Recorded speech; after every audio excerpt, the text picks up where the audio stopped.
This channel of mystical direction, the light and the darkness. Of course, when we're dealing with 5125, you know that this is about the shaman priestessness business as far as it is about initiation, right? Initiation, a design of needing to be first. So needing to be first in operating in alignment leads us to awakening. And that truly is one of the things that it has the potential to do. But not everybody is going to be able to make it through, according to Ra. This 51st gate in the heart center, you have a lot of gall, he was told. This is where the gall is, 51, that center. This heart center being so deeply, deeply complex, there's nothing like it in the body graph. And when you think about, let's say, as an example, all 11 gates in the throat, relating to the same endocrine system gland, the thyroid, that small butterfly-shaped gland right here in the throat. What you're looking at is that all of those gates are, in essence, part of the variation of the thyroid function. Yet, when you come to the heart center, you have all of these incredible things that are there. You might remember that the 21 is the heart muscle. It also is the masseter muscle, masseter in the jaw. The 40 is the stomach, and it's also stomach acid. When it comes to the 26, biological correspondence here is your thymus gland and the killer T cells. That's the 26th gate. And again, the gallbladder, 51. So here in the gate gall, anybody who has this potentially, if they are in alignment too, they might love it like Ra did, as far as the word that was specifically directed at him, you've got a lot of gall, is something that he was told when he was a kid. So if you're not familiar with what the word gall means as far as our American slang, it's like, you've got a lot of nerve, or how dare you? That's the kind of energy you've got a lot of gall actually portrays. So you could call it an unbridled nerviness, the gall.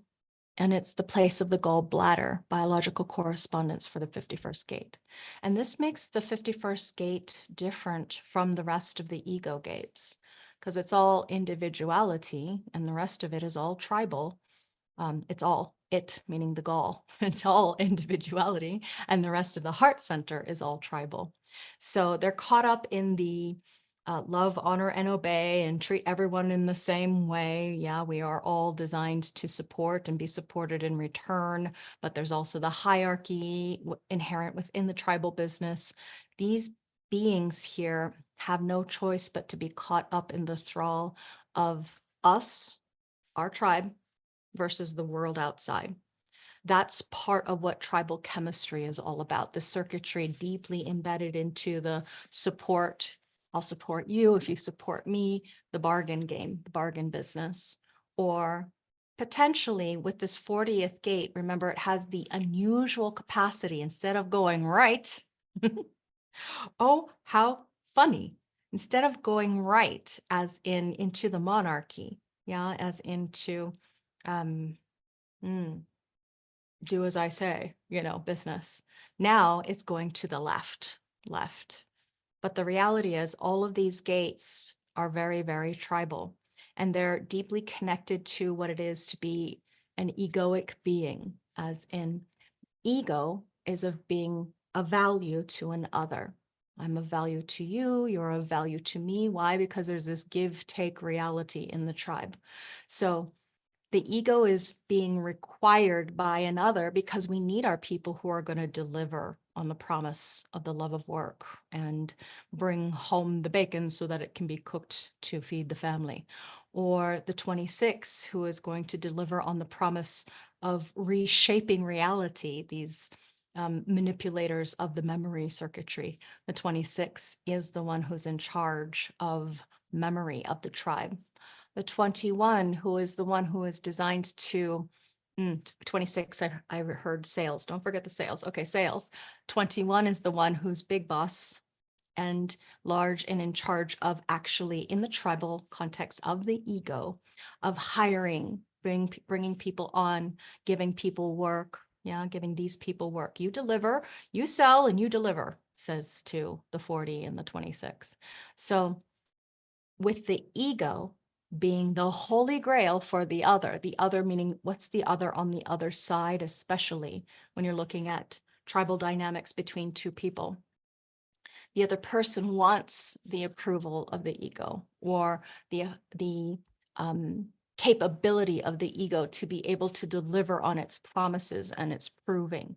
So we need the work that the ego can bring, the willpower that it can express in order that we get the best out of whatever context in business or in family. We need the ego of the 21 to be the bad cop to the good cop game. We do need that. We need somebody to do the dirty work, and that's the 21's business. So 51, we're now splitting off. We're going left. We're going into the gall to turn our back on the rest of the ego business. And if we look positionally at the 51, turning its back on the tribal business is, what is this trip serving the other? Serving the other? I don't want to have that trip of serving the serving. No, I'm here to serve myself. I'm here to be myself. I'm here to, be empowered as myself. That's what it's leading to. It's not about supporting you down there. No, I got my own thing going on.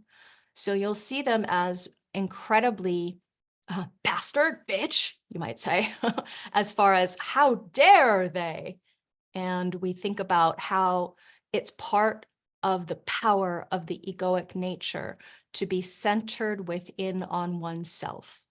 So you see them as particularly nasty, let's say, climbing up the corporate ladder and leaving other people behind because they have their own self in mind. Now, that's literally part of the game that they're programmed to play. So no choice in that either.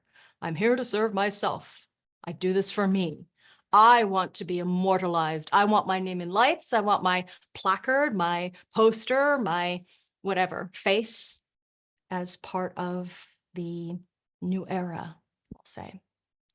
But the 21 business is, I control, so you don't have to. I work, says the 40, for you. I sell for you. I'm going to get the best deal for you. You know, those car salesmen where I got to go see if my manager will agree, but I'm going to work out a deal for you, a special deal. I promise you, something like that. So because all of this heart center business, we deeply associate it with I, as in the ego I. It is because all of these ego gates give us a kind of, here we'll say, tribal identity, right? Tribal identity. But the one that does it for me, that's not tribal. It's going into the higher self. And so when you look at these different expressions of I in the ego, 4 different expressions, the I that stands alone, that talks about me instead of you, is that 51 business. So in reference to itself, not in reference to the other. I control for you. I work for you. I sell for you. That is not what the 51 is talking about. It's me, myself, and I. Yeah. This inherent deep selfishness. We think about the 10, that is very incredibly selfish, the most selfish and self-centered gate of the entire body graph is that 10. Now link that memory into this individual nature of the centering circuit's reality. And you see that right there repeatedly in the 51 as well. This gall, this deep inherent selfishness of having the gall to not serve the tribe. No, I'm not going to do that for you. I'm turning my back on you. I do this for me. It's the most important thing to a 51. I do it for me. The most important thing is my I, if I would be a 51. So that is what gives the ego people a truly bad name. As far as what Ross says, it always has, as in, how dare you turn your back on us? That can't be true. What's wrong with you? The individuality as far as the tribal perspective on what that can bring. That selfishness, that is so not tribal business. Tribe is about support and be supported in return, getting a good bargain or a good deal or whatever the case may be. So with the 51 business, this is the arousing, the warrior heart and readiness for battle. So the spiritual warrior, the ego warrior that has the nerve, the gall to leap out of the tribe and into the void, not sure where it's going to go. It has courage, might even be folly as far as readiness for battle, but not necessarily is it going to be victorious, because we're not fighting for something in the same sense as the 38. This is something that is this, meaning the 38 is looking for the awareness principle. So it's receptive to, open to awareness. Over here, we have no awareness in the 51. It's just leaping into the void because it doesn't know what's on the other side. It just knows that it is a motor and that it has to go in that direction. It has to turn its back. So it's about fools rushing in. Where wise men fear to tread, there's this 51 for you business, the gall to be, according to Ra, absolutely stupid, as in you have no idea what's going to happen, but you just go for it anyway. This is what we call courage or folliness. Depends on the results of the day, I would say. The spirit of the self, the 25, if 51 is the bastard, 25 might be called a bitch. Why? Because there's no emotional warmth in this gate. It can be very cold. The spirit of the self, this is a gate activation that is, in truth, part of the entirety of inanimate objects. That's the only gate activation for inanimate objects. Biological correspondence to the G is the liver and the blood. The 25th gate is the gate of the blood. So it means the spirit that you're born with, according to Ra, it's really something to grasp, that the conditioning of your life does not allow you to decondition the way in which the spirit operates.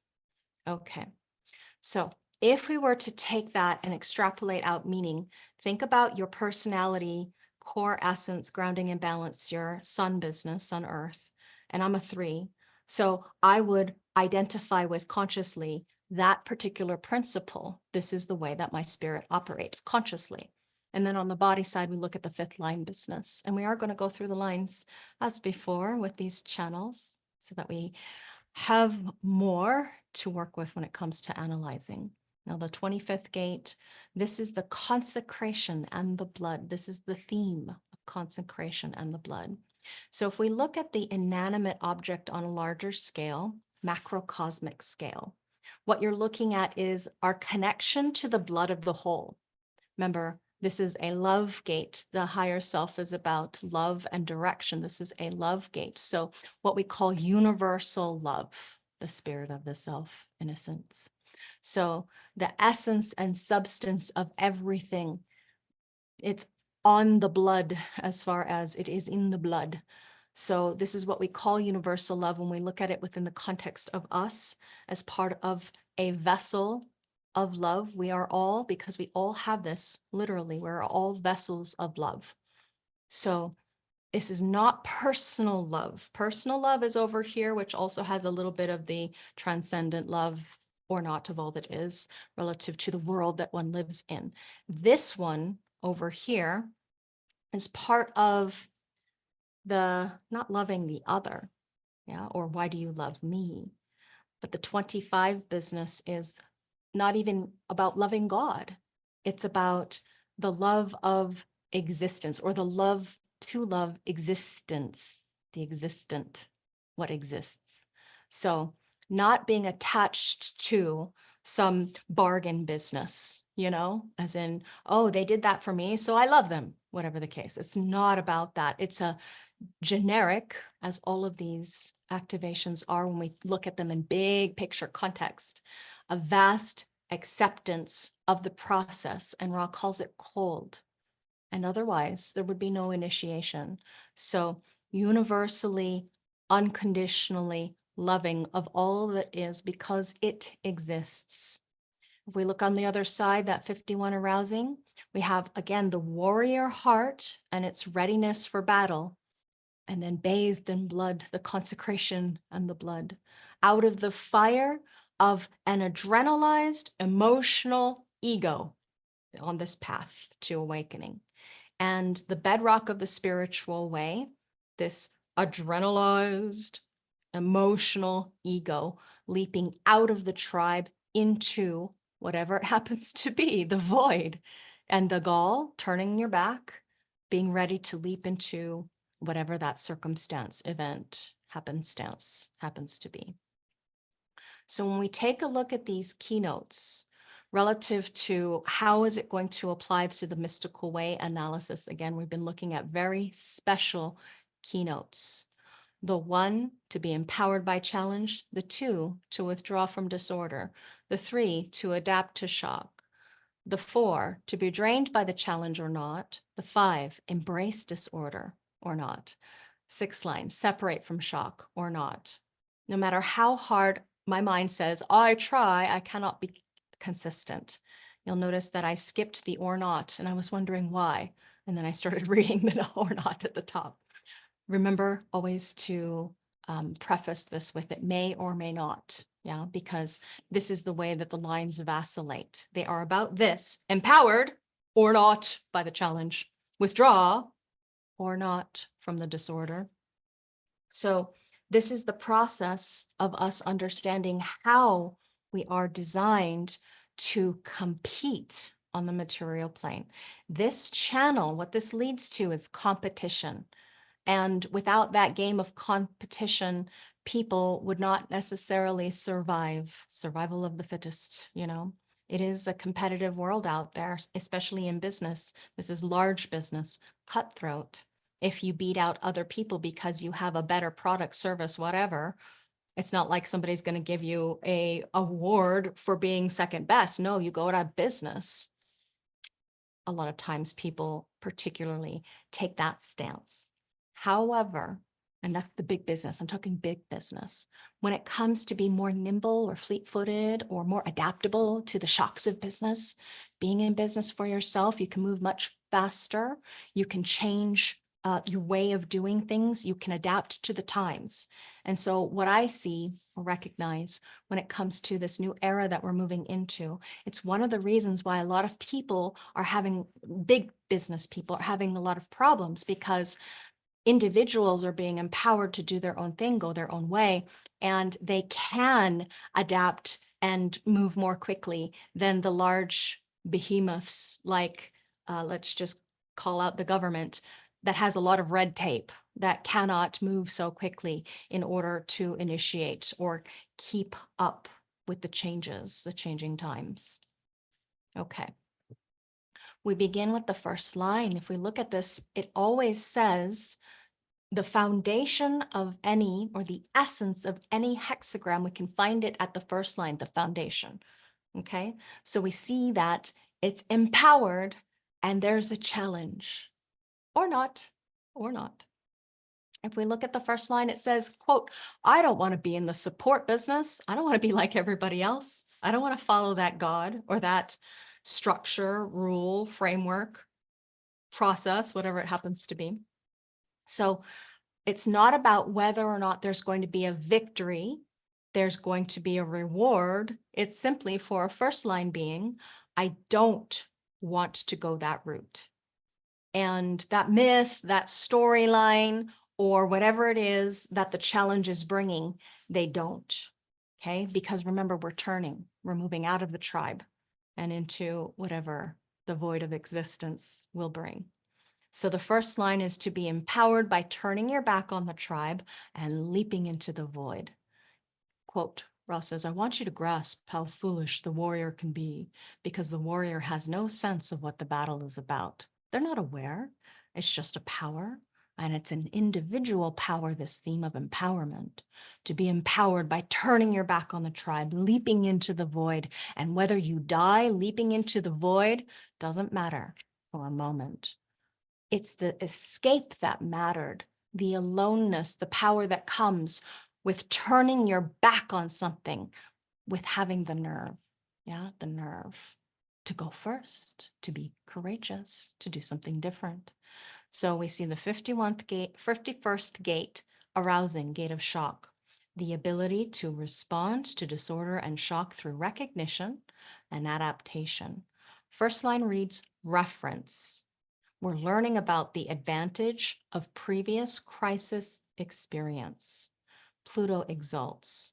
The gift of re-examination that is the foundation of preparedness, the power of the ego conditioned by experience. Venus detriments, a tendency to emotional withdrawal after a shock, the weakness of the ego in times of challenge. So it's a reference line.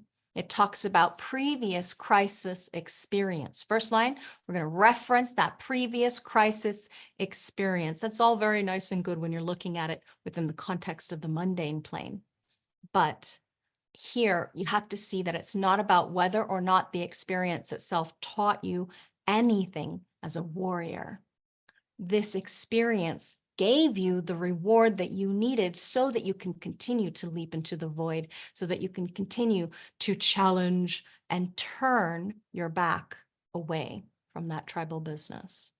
So empowered by the challenge to get to this place where so many people may only experience the not process.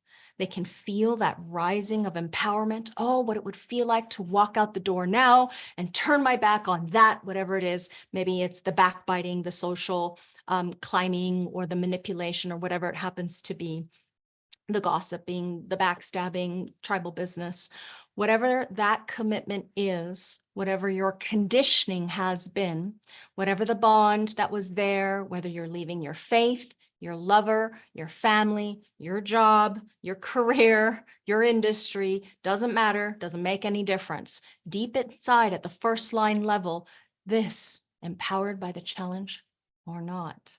It's about being empowered in this now moment, not about what we're going to lead to, because it's not logic. It can't be about that. It's not about outcomes. It's just that act of turning one's back. If you will survive it, well then you have experienced it. You know how to do it. Everyone who survives this 51-25 process, however it shows up for you, you may, in fact, try to offer it to somebody else, like people who have done ayahuasca successfully and had a good trip. Oh my God, you really got to try this. Oh my God, it's so amazing. What about the people who went crazy and had such a horrible experience? They're not going to give it to anybody else. What if they died from dehydration or whatever the case may be? So that's the interesting thing about this particular channel. We remember that the shaman channel has a lot to do with drugs, right? Physical manipulation through biological chemistry adaptation to they're basically poisons that the body somehow learns to adapt to, and it rips sometimes, but most of the time it rips you the veil away from the veil from your eyes, and you're seeing beyond the disguise of being, this, what you think of as yourself. So you can only move so far away from the tribe. And here, if you find anything in that process that is a success, you could turn right back around and go to them and say, hey, here, look at this. This is really amazing. It'll help you leap out of the tribe. See behind the veil, pierce that veil. I have this for you now. Whatever the power of the tribe has on you depends on your connectivity field to those beings that walk with you, as in, yeah, blood thicker than water, but what about when you get married into it? Or it's part of the business, it depends on your network, familiarity, how much you care, what have you, or how much they want to pull on you and pull you back in and say, hey, tell us what you learned. What did you know? What happened to you? What's going on? And all that business. So if it's successful, you may be influencing somebody, be the authority on the ayahuasca or whatever it happens to be. Okay. Now, if we move to the 2, remember the first line, solid foundation. 2 is very different. This withdraw from disorder or not, this is the power to withdraw, because remember, ego. So egoic power to withdraw from the disorder or not. The gate of arousing, gate of shock, again, the ability to respond to disorder and shock through recognition and adaptation. Second line reads withdrawal. Mars exalts, the recognition of the mechanics of shock that indicates when withdrawal is the only logical action. The instinctive withdrawal when the power of the ego is threatened. Mercury detriments, being too smart for one's own good and rejecting withdrawal in the vain belief that one can outsmart natural forces. The egoism to reject withdrawal and face possible defeat. So withdrawal business here with the 2. When is it correct to enter into the realm of disorder? When is it not? According to your human design, obviously, being your own authority will tell you when it's correct and when it's not. 2s don't like disorder. They have a taste to them. You remember they are very picky, very choosy, very selective, barrier masters for the 2. So Ross says, you would think that the disorder is what it's leaving behind, but it isn't. It's whether or not to enter into the realm of disorder or not. If you've ever done ayahuasca or any kind of psychoactive chemical drugs, mushrooms, what have you, you know it's a crazy disordered state mentally that you might get into, where there's all kinds of variability relative to what's happening, what you think is happening to you. And so you don't want to disturb the second line being, let's say, as an example, to make it more mundane, go into their house and move their furniture. Try that with a second line. Try that with somebody who's logic, who's an 18-2. Oh, they are not going to like that. They're going to get a knife and cut you into pieces, according to Ra. How dare you? Don't you do that? Don't move the furniture. Now, I'm not a second line. I'm going through a 6-2 phase. I have a 2 nodal environment. So I absolutely can identify with it. No, I want it just so, this is what the 2 is about. They cannot stand disorder. They withdraw into their hermit's cave to avoid the disorder of the world. That's what our 2s do. So the fear of leaving behind the order that has been established by the tribe is a real thing. In this mystical theme of the second line, it doesn't necessarily speak to it. This mystical theme speak to the regular line quality. So do recall that this is not something that may logically make sense, because you would think that's, disorder, am I going to go into disorder or not? Well, I don't want to leave the order of my tribe, my family. This is the problem of complacency and the fear of leaving behind any order that has been established by mother, father, your business, or whatever the case may be relative to the tribal familial context. So entering into the disorder of not knowing what's going to happen or where it's going to lead to, you could call this getting cold feet, as in, no, not going forward. So the 1 having more of this principle of the turn, the 2 less likely to go. Remember, the 2 is waiting to be called. So if it responds to X on the call, then it would move forward into the disorder. When you get to the 3, very different business. 3s are here to handle and adapt to the shock. Now, in a gate activation, that's talking about adaptation anyway. And then you add on a line of adaptation. You know that the 3rd and 4th lines can be incredibly unstable, but the 3rd is the one that is really challenging. There's a lot of things happening going on here, and it's a really extraordinary line because this is life-sustaining or life sustainment that's inherent in this line. Some people are not built to handle shocks. If anybody's going to survive, it's likely a 3 because of the resilience business. Okay. The arousing, the gate of shock, is the ability to respond to disorder and shock through recognition and adaptation. 3rd line, adaptation or adaptation. Sun exalts the life-sustaining awareness that thinks on its feet and thus creates opportunities. In other words, the power of spontaneity in times of challenge. Jupiter detriments, the destabilization that occurs when one's field of normal activity is radically and unpredictably disturbed, where the tendency is withdrawal rather than adaptation.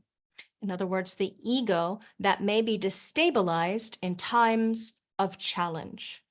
This is the line of life-sustaining ability to think on your feet, to adapt existentially in the moment or not.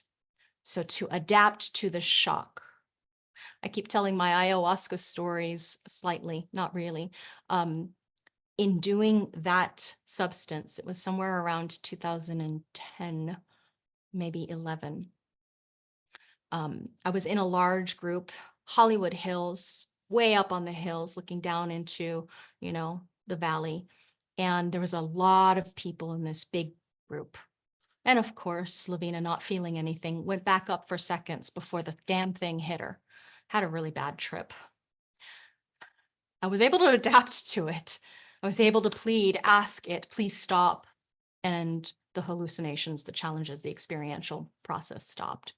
There was a lot of really dark things. And I spent most of my time in the bathroom after that because it was very, very uncomfortable to be snapped that far out of reality into what the hell am I seeing? Where am I being? And who am I really even?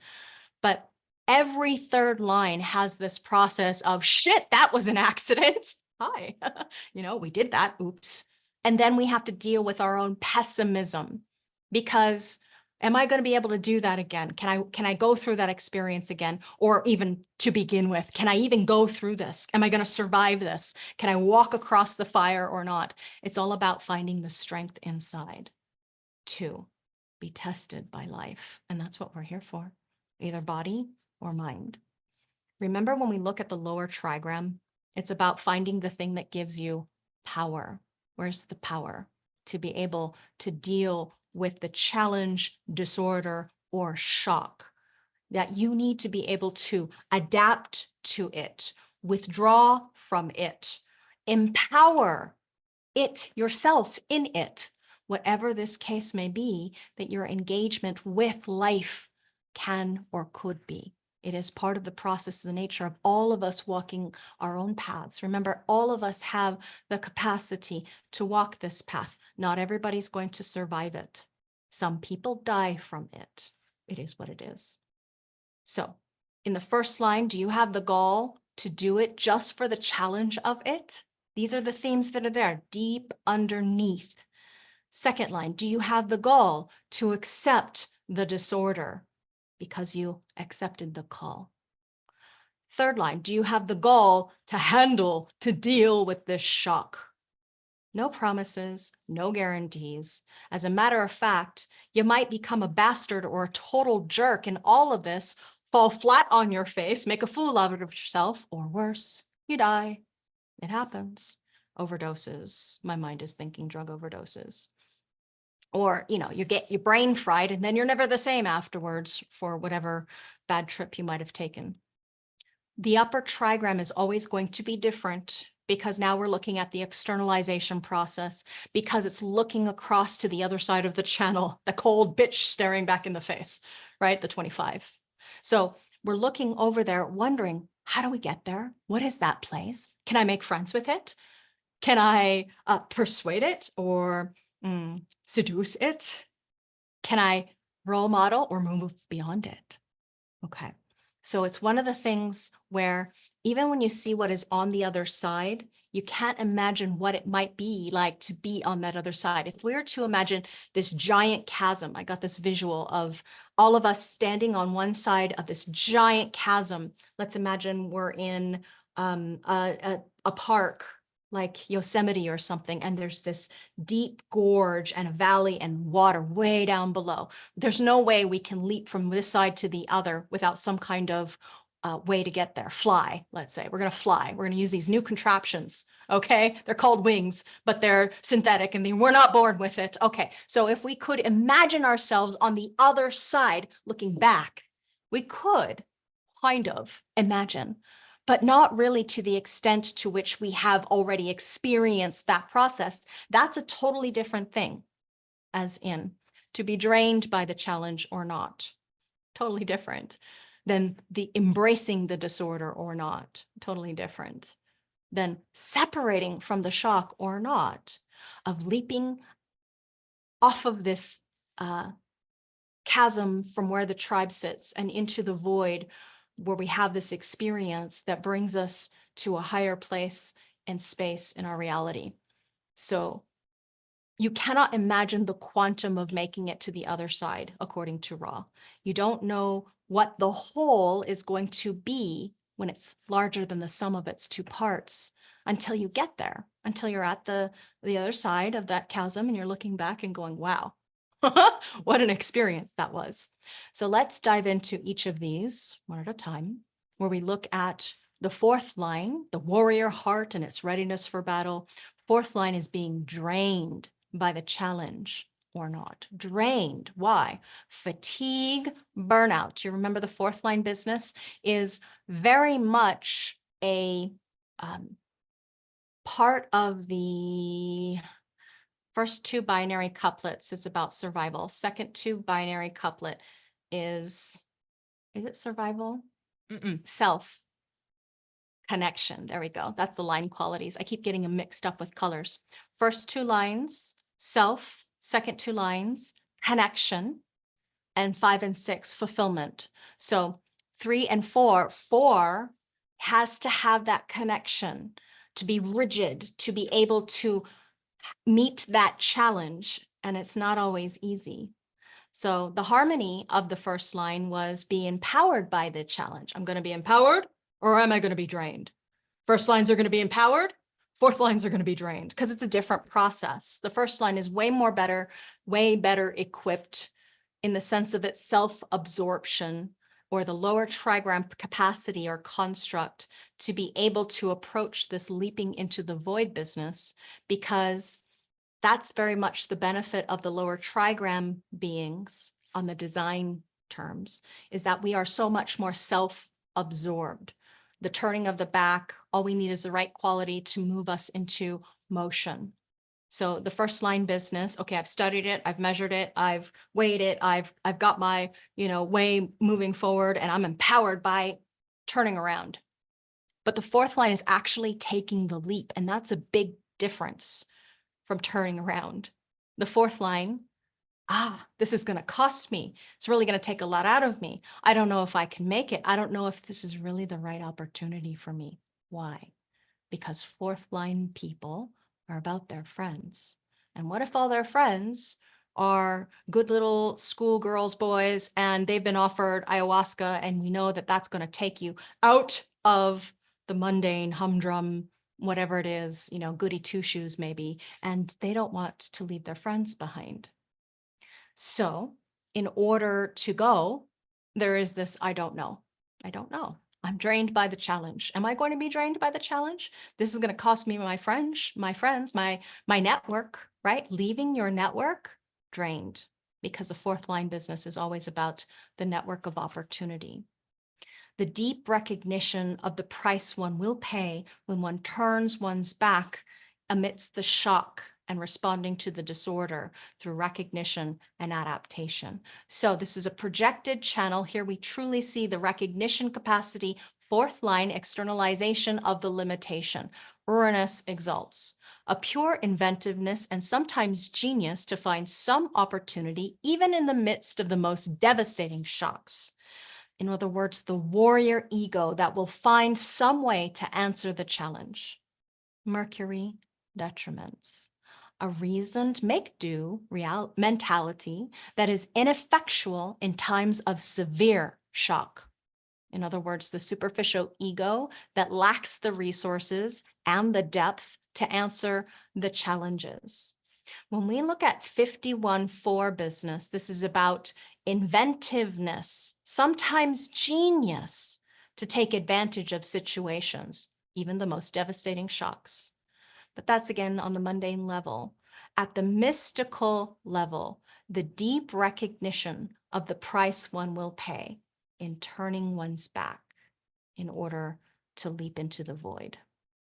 So it's warrior heart and readiness for battle when they make it across, if they do indeed leap across the chasm into the void, and if they survive, then they will have an enormous influence as a result.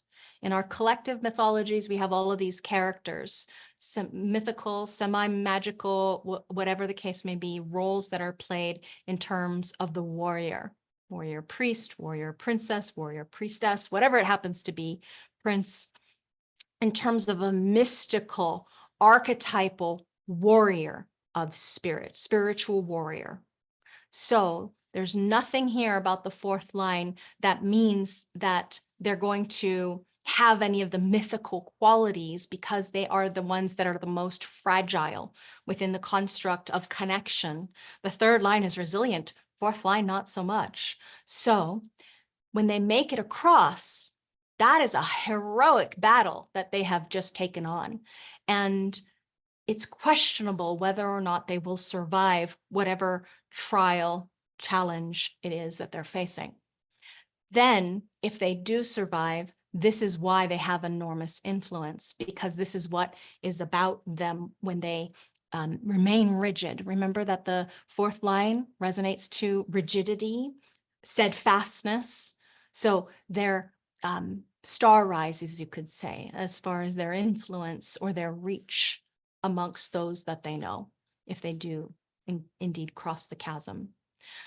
There is a possibility of figuring out a way in which they can minimize the price. So how are they going to take care of themselves so that the exhaustion, the fatigue, the burnout isn't going to be an addition to the being drained by this challenge? Making it across is very difficult, according to Ra, with this fourth line. But remember the Uranus influence. There's inventiveness here. There is genius potentially there. And that possibility of figuring out the way that they can minimize the price that they're going to pay. This is that they will have to pay, but can we make it so much so that it doesn't damage them for eternity? That's quite dramatic for this life. Yeah. The fourth line, can they accept being drained by the challenge or not? They don't know what they're going to gain on the other side. Remember, fourth, fifth, and sixth, we can imagine, or we can guess, but you really can't get it until you're there at it. So you won't really know if it's worth it. Remember, knowing as far as individuality, the off-on pulse, there and gone, we don't know. Fourth lines, they're ready to abdicate. Oh, it's too hard. We're just going to back off. Oh, we met some resistance. We'll just subjugate, or what is the 7-4? Abdicate. Okay. When they are being drained by that challenge or not, truly, is it right for them to have the goal and exert their individuality? That would depend on their authoritative process, wouldn't it? When we look at the next line, fifth line, we're looking at embracing disorder or not. So we can see the principle of projection with the 2, again, disorder at the 5, right? So we do like this kind of creature, the 51-5. If you didn't, you wouldn't be here, because Ra was a 51-5. Fifth line beings, they like disorder, according to Ra. It's incredible when you meet it. We look at personal connection. Now we're in fulfillment, the fulfillment business. The fifth line is the ultimate expression of a hexagram. With its warrior heart and its readiness for battle, this is the savior. This is the one who, speaking from a fifth line perspective, the chemistry of the fifth line is about saint, savior, rescuer, fixer potentially. So we fives are going to more easily rise to the occasion and adapt to the disorder. Are we going to embrace it? Okay. In Ra's experience of his drug experimentation over many, many years in the altered states of consciousness, he recognized his ability to release into the disorder, to let go and just be fine. So again, showing some people are built to handle the shock and to embrace the disorder. When you go through an experience like what Ra did, 8 days and nights, no sleep for one thing, that would mess anybody normal up. But then you add on to that whatever drugs he might have had in his system, combined with his connection with the voice. I don't know what he had in his system, quite honestly. But it's not uncommon for people who do drugs to have some kind of chemistry altering in their system. Even if they didn't just take it, it stays in the system for a while. It still is altering you the next day after you've slept. So when it comes to the disorganization of what your conscious thinking reality is when you go into that weird, wacky space, some people can handle and come back from it okay. And some people are incredibly damaged after that day. It is what it is. Do you have the gall to embrace disorder? Not all fifth lines are ready to do that. It has to be accordingly to one's strategy and honoring yourself as your authority. So whether you or not you have the gall, the assumption is going to be entirely dependent upon your authority. So we can't tell that to our clients if they have the gall. They have to discover it for themselves as they enter into things, as far as how they enter into things correctly. Were you recognized and invited into that ayahuasca experience, or did you push yourself in? Well, first, I was recognized and invited. And then that second one, nobody asked me. I pushed myself in as far as the second dosing. Oops. Yeah, third line, trial and error. It is what it is. Okay, when we look at the fifth line, arousing gate of shock, this ability to respond to disorder and shock through recognition and adaptation with its warrior heart and readiness for battle. Fifth lines have symmetry. That is, sun exalts, perfected illumination that in grasping the nature of the shock can transform its normal patterns into a symmetrical adaptation that rides the shock and avoids its devastation. In other words, the perfection of the warrior ego through instinctive adaptation. Hear the keynote, instinctive adaptation.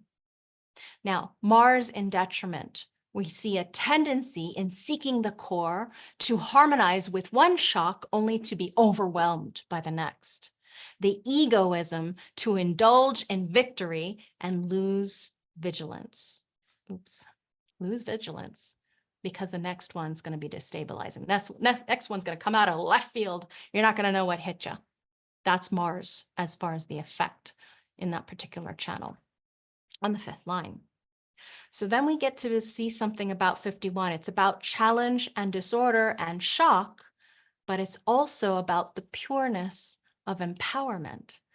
And Ra was told that the heart center, if we were ever to be in a being of vehicle that never died, we'd have to have a direct connection to the sacral. The ego and the sacral have a deep mystical relationship. We know it to connect through centering, the centering, which is a subcircuit of individuality.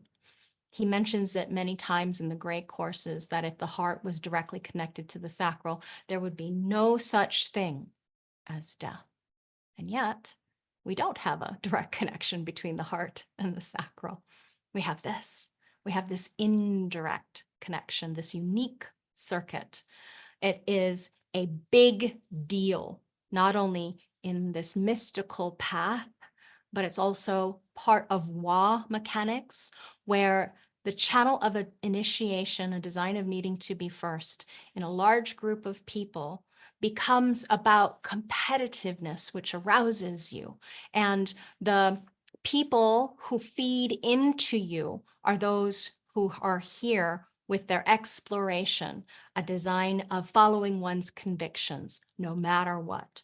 So you marry these two channels together in a being, as in you've got that genetic imprinting, this two-channel minor circuit, you have an incredible vortex of energy that is about the purest way in which the ego and sacral have a relationship to each other on this day, here and now.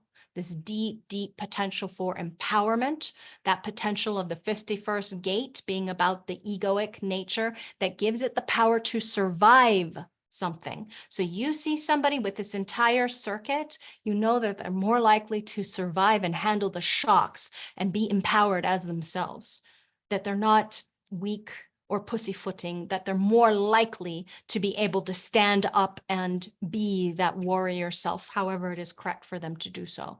So it's an important key. When you get to the analysis work, moving between definition and openness, in our flywheel of the foundation analysis, if you see somebody with this channel, you note it in the segue, just like, the part in between the definition and openness, where we talk about formats, where we talk about splits, where we talk about red and black. You want to mention this as a big deal in somebody's design, that it's a really big, powerful deal. Their power of survival being enriched in response, because that's what it is all about. Okay, so in other words, the more correct the expression of someone's goal, the greater chance of survivability they have. It's built into their nature. As a warrior, there's only one thing, only what the battle itself brings. Only the commitment to the battle, to the challenge, to be empowered in the act of courage, of gall, of going first. Nothing more, nothing less. No reason, no purpose, none, just being. You have to come into the present moment in order to handle those kinds of shocks. Because if you daydream, you're gone, as in you aren't able to handle the battle. 51s focus on what it's leaving behind, because that's what is driving itself forward. So as an example, turning your back on your family in order to go off to battle, in order to ultimately protect them back home because you believe in the fight of serving your country, as long as it's something that helps you feel like your life has higher meaning, value, purpose, that it is something that you're doing for yourself first. Self-fullness, we could say. When 51 steps onto the threshold, its focus is on what it's leaving behind again, because driving it forward is this empowerment. Nobody is just pointing forward. Everybody is leaving something behind. So you have to, when we're on the mystical path and journey to awakening, there's always going to be stuff that is left behind. That's the focus. No tomorrow, no reason, no motive. It's just the leaving behind business, the turning the back on the tribe. Nothing a soldier likes more than having their lover say goodbye to them as they leave the shore. You see these iconic stories where the women are tearfully waving their men goodbye as they leave on the ship. And what they care about as far as what they left behind, because what they enter into this deep, primitive thrall of it all, which is bringing aliveness, empowered in this individual empowerment, totally selfish in that empowerment, to go beyond, to do the thing that other people don't have courage for, to take the leap. You could call it a leap of faith, if you will, because they have no idea what's coming. They can't imagine it. They just know and they go. Okay. The 6th line particularly here. When we go to the 6, because when we get there, it's separating from shock or not. It's a bit different because it's not really part of the hexagram structure. Never has been. It's a line of transition. It's a line of mutation. Lower trigram talks about self-focused, our own self, our own gate. We don't really realize that there's a gate at the end of the channel. 4 and 5, we're looking at deeply transpersonal lines. There's something else at the end of the channel. They know it. They recognize it. They know because they operate differently.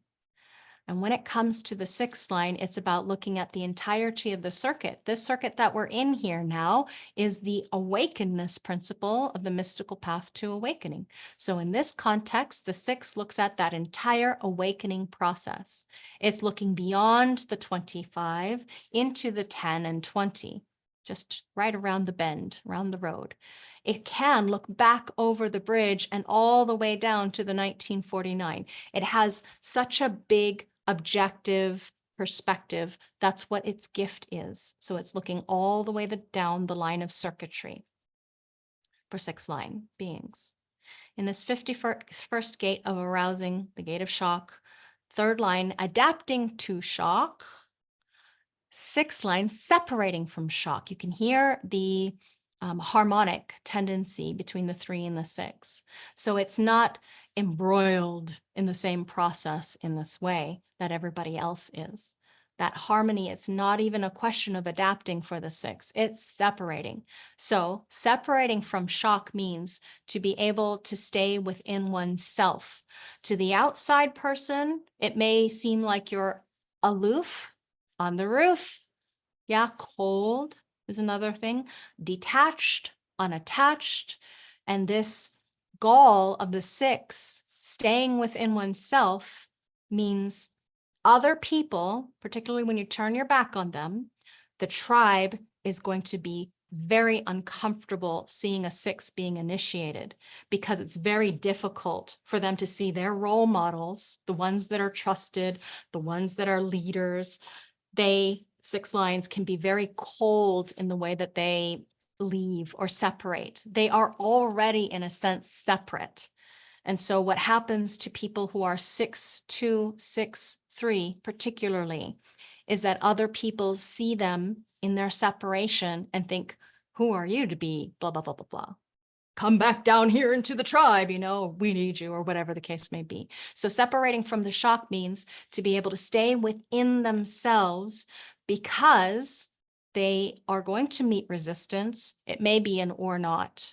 And when they meet the conditioning field of the tribe that feels abandoned by them, they are going to potentially question, or maybe they can stay steadfast. It depends on their definition, their way. How are they here to be separate? This is the thing that they get to discover, particularly in their 50-year and beyond part of their process.